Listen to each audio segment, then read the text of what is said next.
Hello সবাইকে, আসসালামু আলাইকুম। আপনাদের সবাইকে স্বাগতম জানাচ্ছি আজকের ভিডিওতে। আজকের ভিডিওতে আমরা ইতালির একটা বিশ্ববিদ্যালয়ের স্কলারশিপ সম্পর্কে জানবো। এটা হচ্ছে ইউনিভার্সিটি অফ ব্রেস্কিয়া।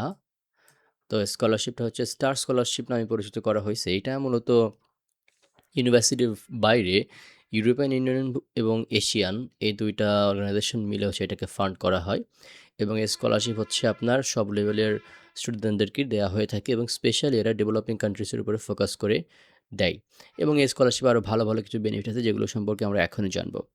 ওকে, তো কথা বাড়াবো না, চলে যাবো আমরা প্রথমে এই স্কলারশিপের ওভারভিউ সম্পর্কে।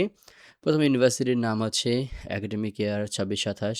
এখানে ব্যাচেলর, মাস্টার্স, ইভেন পিএইচডির জন্য সম্ভবত স্কলারশিপটা প্রযোজ্য হবে এবং ব্যাচেলর আগেও একটা প্রোগ্রাম আছে ফাউন্ডেশন প্রোগ্রাম, সেটার জন্য হচ্ছে আপনার স্কলারশিপটা দেওয়া হবে। এই স্কলারশিপটা কাদের দেওয়া হয়? Talented non European Union students from developing nations and priority countries. Okay, মানে যারা একটু ডেভেলপিং কান্ট্রিজ এবং পুর নেশন তাদের জন্য মাত্র ১৭ জনকে টোটাল এই স্কলারশিপটা দেওয়া হয়ে থাকে এবং এই ইউনিভার্সিটি অফ ব্রেস্কিয়াতে যতগুলো প্রোগ্রাম রয়েছে মোস্ট অফ দ্য প্রোগ্রাম এই স্কলারশিপের আওতাভুক্ত থাকবে। মেডিসিন, ইঞ্জিনিয়ারিং, ইকোনমিক্স, ল, মানে আপনার সব ধরনের আপনার social science, arts, engineering, medical সবাই এর মধ্যে অন্তর্ভুক্ত থাকবে। তো এবার আসি এখানে আবেদন করার যোগ্যতা কী? তার আগে আমি বলে দেই, আমি কিন্তু কথা বলতেছি এই স্কলারশিপে আবেদনের যোগ্যতা নিয়ে। আমি ইউনিভার্সিটি অফ ব্রেস্কিয়াতে আবেদন করার যোগ্যতা নিয়ে কথা বলতেছি না। তারপরও আমি হিন্টস দেওয়ার চেষ্টা করব ইউনিভার্সিটিতে আবেদন করার যোগ্যতা কীরকম হইতে পারে। ওকে? আগে বললাম যে ডেভেলপিং কান্ট্রি হইতে পারে, যেমন কিউবা, ইজিপ্ট, কেনিয়া, বাংলাদেশ, এবং আপনি আগে হচ্ছে নন ইউরোপিয়ান ভূত কান্ট্রি থেকে পড়াশোনা করছেন, বাংলাদেশ তার মধ্যে অন্তর্ভুক্ত। এবং আপনি হচ্ছে ইটালিয়ান, বিশেষ করে ইউনিভার্সিটি অফ ব্রেস্কিয়াতে পড়াশোনা করতেছেন ফর দ্য ফার্স্ট টাইম, প্রথমবার, এবং আপনি ইউনিভার্সিটিতে অ্যাপ্লাই করে ইউনিভার্সিটি থেকে অ্যাকসেপ্টেড হইছেন এবং ইউনিভার্সিটিতে অ্যাডমিশনের জন্য এনরোল করছেন। তখন হচ্ছে আপনি স্কলারশিপ অ্যাপ্লাই করতে পারবেন। এবং আপনার যে একাডেমিক জিপিএ বা সিজিপিএ, যদি আমরা জিপিএর কথা চিন্তা করি তাহলে এটা 80% জিপিএ থাকতে হবে আপনার। আপনি জিপিএ 5 না পাইলেও যদি 4.75 বা তার আশেপাশে থাকেন তাহলে আপনি অ্যাপ্লাই করতে পারতেছেন, বিশেষ করে ব্যাচেলরের জন্য। এবং মাস্টার্সের জন্য আপনি সিজিপিএ 3.20 থাকলেও আপনি এখানে অ্যাপ্লাই করতে পারতেছেন।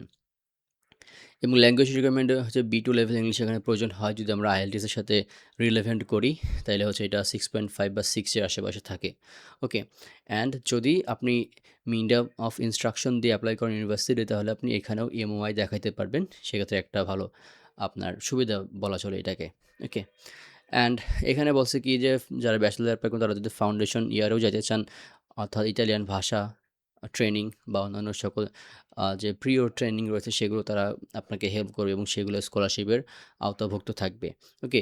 এবং আপনি হচ্ছে পরবর্তী সেমেস্টার বা পরবর্তী ইয়ারগুলোর জন্য আপনি স্কলারশিপটা রিনিউ করতে পারবেন। তবে সেক্ষেত্রে আপনার একাডেমিক পারফরম্যান্স মিট করতে হবে। মানে আপনি পরবর্তী সেমিস্টারে উঠে একটা ভালো সিজিপিএ নিয়ে উঠতে হবে। ভালো বলতে খুব আউটস্ট্যান্ডিং এরকম কিছু না। আপনার একটা মোটামুটি সিজিপিএ থাকলে আপনি পরবর্তী বছর বা পরবর্তী সেমিস্টারেও এই স্কলারশিপটা পাবেন। কী, কী ডকুমেন্টস প্রয়োজন হবে? পাসপোর্ট, সার্টিফিকেট, আপনার একাডেমিক সার্টিফিকেট এবং ট্রান্সক্রিপ্টগুলো এখানে প্রয়োজন হবে। ওকেই? এবং আপনি যে ইউনিভার্সিটিতে এনরোল করছেন, ইউনিভার্সিটি এনরোলমেন্ট সার্টিফিকেট প্রয়োজন হবে। আপনার ন্যাশনালিটি, রেসিডেন্স, পাসপোর্ট থাকলে এখানে এনাফ। মোটিভেশন লেটার প্রয়োজন হবে যে কেন আপনার এই স্কলারশিপটা প্রয়োজন। এই স্কলারশিপটা আপনাকে কতটা হেল্প করতেছে এবং স্কলারশিপটা আপনার ভবিষ্যতের জন্য কতটা কাজে লাগবে। আপনার আপডেটেড সিভি বা রিজুমি প্রয়োজন হবে এবং ল্যাঙ্গুয়েজ প্রফিসিয়েন্সি প্রুফ, যদি আপনার IELTS স্কোর থাকে তাহলে আপনি এখানে দেখাতে পারবেন, অথবা MOI থাকলে আপনি MOI এখানে দেখাতে পারবেন। এবার আসি স্কলারশিপের সুযোগ সুবিধা কী? এখানে আপনাকে ভালো পরিমাণে একটা ক্যাশ গ্রান্ট দেবে, যেটা হচ্ছে €৬,১৩২। ভালো পরিমাণ অ্যামাউন্ট, সম্ভবত এটা আপনার হচ্ছে বাৎসরিক বা সেমিস্টার ভিত্তিক, এবং আপনাকে সম্পূর্ণ টিউশন ফি কভার করবে এবং ফাউন্ডেশন ইয়ার পর্যন্ত, যদি ব্যাচেলর আগে ফাউন্ডেশনেও আপনি যাইতেছেন সেখানেও এটা হচ্ছে সম্পূর্ণ টিউশন ফি কভার করবে। পাশাপাশি আপনার মাস্টার্স বা ব্যাচেলর ডিগ্রি তো আছেই। এবং আপনাকে ফ্রিতে ইউনিভার্সিটি অ্যাকোমোডেশনে থাকার যে সুবিধা সেটা দেবে।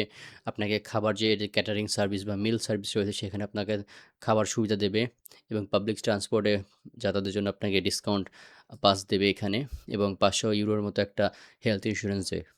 বুঝতে পারতেছেন যে আপনাকে এখানে মোটামুটি সব ধরনের সুযোগ সুবিধা যেগুলো দেওয়া যায় সেগুলোর প্রয়োজন হবে। অ্যান্ড আই থিংক আপনার এই অ্যামাউন্টটা আপনার লিভিং এক্সপেন্স বেয়ার করতে ইজি হবে। যাই হোক, তবে এখানে কিন্তু আপনার বাংলাদেশ থেকে ইতালি যাওয়ার যে ইন্টারন্যাশনাল ফ্লাইট বা বিমানের টিকিট এটা পাচ্ছেন না। খরচটা ভিসা ফি এবং অন্যান্য সকল ট্যাক্স এখানে পাচ্ছেন না এবং পার্সোনাল খরচগুলো এখানে পাচ্ছেন না।